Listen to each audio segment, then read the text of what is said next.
Hello दोस्तों, आज मैं बात करूंगा कि आज का मेरा टॉपिक है नई दिल्ली में घोषणा पत्र पर अमल करना बहुत ही ज़रूरी है, जो कि हाल ही में G20 की बैठक भारत में समाप्त हुआ है।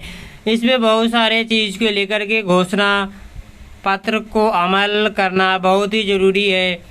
नई दिल्ली में घोषणा पत्र में समस्त 83 बिंदुओं पर G20 के सभी देशों की सहमति भारत के लिए विकल्प बना है। बता दो कि भारत की कूटनीति एवं सकारात्मक विदेश नीति के परिणाम यह है कि रूस यूक्रेन युद्ध के बीच भी विश्व को इतनी शक्ति विभिन्न मुद्दों पर भी एक मत है। हालांकि आप ऐसे भी देख सकते हैं, इसके लिए महत्वपूर्ण बात यह है कि आर्थिक दृष्टिकोण से जिसे सम्मेलन में हासिल किया गया है, इन लक्ष्य को हासिल करने के लिए इसमें बहुत सारे संदेह नहीं, जबकि अल्प विकसित और विकासशील देश के नेतृत्वकर्ता के रूप में भारत की स्वयं स्थापित कर लेगा। भारत की में लिए बड़ा अवसर बनी G20 सम्मेलन, जो कि वेस्ट एशिया के रास्ते भारत से यूरोप तक बनाया जाने वाला आर्थिक गलियारा G20 सम्मेलन की एक महत्वपूर्ण आर्थिक उपयोग है। इस गेम चेंज में यानी कि पलटने वाले आर्थिक गलियारों के निर्माण के लिए भारत, अमेरिका, संयुक्त अरब अमीरात, सऊदी अरब, इजराइल, यूरोपीय संघ, फ्रांस, इटली, जर्मनी आदि देश भागीदारी करेंगे। इसके विभिन्न देशों के न सिर्फ बुनियादी ढांचे में निवेश के लिए बल्कि साझेदारी का भी प्रोत्साहन मिलेगा। इससे यह फायदा होगा कि इसके लिए पूरे सतत विकास की नई दिशा भी मिलेगी, ताकि क्योंकि इसमें गलियारों के सम्मिलित होने के लिए केवल बिछाकर डाटा हस्ताक्षर, रेलवे लाइन, बंदरगाह, विद्युत, हाइड्रोजन पाइपलाइन इत्यादि इसमें शामिल किया गया है। एक अनुमान में अनुसार आर्थिक गलियारों के पास भारत यूरोप के बीच लगभग 40% तक व्यापार को बढ़ावा मिलेगा। व्यापार को बढ़ावा मिलने के साथ साथ गलियारों के बनने से सुएज नहर के होने वाले व्यापार पर निर्भरता कम होगी और आसानी से भारत व्यापार कर सकता है।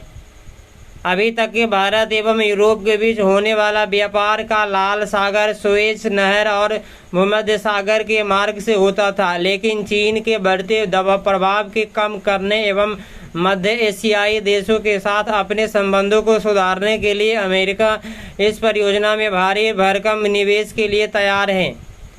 रूस यूक्रेन पर अपनी निर्भरता को कम करने के लिए कुशल श्रम शक्ति के लिए बड़े होते हुए यूरोप के भारत से व्यापार एक जरूरत बनती जा रही है। आप देख सकते हैं कि पर्यावरण के प्रति बढ़ती चिंता कारण मध्य एशिया देश के तेल एवं गैस के अतिरिक्त अर्थव्यवस्था के अन्य देशों के विकास गंभीरता के विचार करने लगे हैं। हालांकि गलियारा चीन के हिसाब से आप देख सकते हैं कि बेल्ट एवं रोड परियोजना भी एक बड़ी चुनौती पेश करता है। इसके अंतर्गत चीन अत्यधिक कर्ज देकर उन देशों को शोषण करता है, जो उसके विपरीत भारत का दृष्टिकोण सभी देशों के साथ करता सहयोग को बढ़ाकर व्यापार को बढ़ाना है।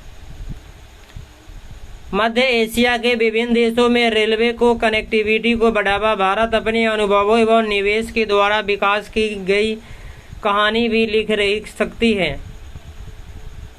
अफ्रीकी संघ ने G20 में शामिल कराने के प्रयास भी भारत के अधिक आर्थिक विकास को नया आयाम दे सकता है और वर्तमान में 1 अरब से अधिक की आबादी वाला अफ्रीकी महाद्वीप $1 ट्रिलियन की अर्थव्यवस्था वाले ताकत बन चुका है। इस पर बाजार का अनुकूलतम प्रयोग करने के लिए भारत को पारदर्शी आर्थिक सहयोग योजना पेश करनी चाहिए, ताकि प्रधानमंत्री नरेंद्र मोदी ने दूसरे वर्ष में अफ्रीकी ने 9 देशों की यात्रा कर चुके हैं, जिसकी व्यापार का एक अनुकूल माहौल भी बना है।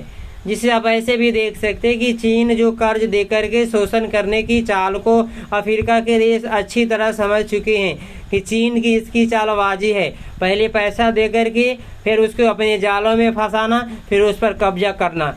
इस लाभ लेने के लिए भारत को स्वयं को तैयार करने की आवश्यकता है। भारत यदि इसमें सफल रहता है तो उसे आर्थिक एवं कूटनीति नीतियों को नया विस्तार मिलेगा और भारत सबसे ऊपर रहेगा। विश्व की जलवायु परिवर्तन को दुष्प्रभावों को बचाने के लिए भारत के नैतिक जैव ईंधन गठबंधन की शुरुआत करते हुए सभी देशों को इसे जुड़ने का आह्वान किया है।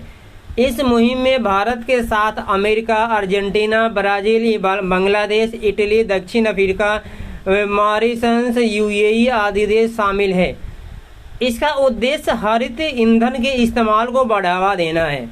इसके अतिरिक्त पेट्रोल में इथेनॉल का मिश्रण सभी एक करीब 10% की 2025 तक के 20% इसे करने का लक्ष्य रखा गया है और भविष्य में इसके इथेनॉल के हिस्सों को बढ़ाकर 85% तक करने का शोध किया गया है, जिसमें पेट्रोल 15% की रह जाएगी। केवल जीवाश्म ईंधन छुटकारा मिले बल्कि कार्बन उत्सर्जन घटाने में मदद मिलेगा। बता दो कि भारत के डिजिटल पब्लिक इंफ्रास्ट्रक्चर को वैश्विक स्तर पर लागू करने के लिए G20 के देशों को सहमत होने की विश्व में भारत का कद बहुत ऊंचा हुआ है, जिसमें G20 सम्मेलन में निर्धारित लक्ष्य को हासिल करने के लिए सरकार को निर्णय क्षेत्र को प्रोत्साहन देकर चुनौती से उभरना होगा।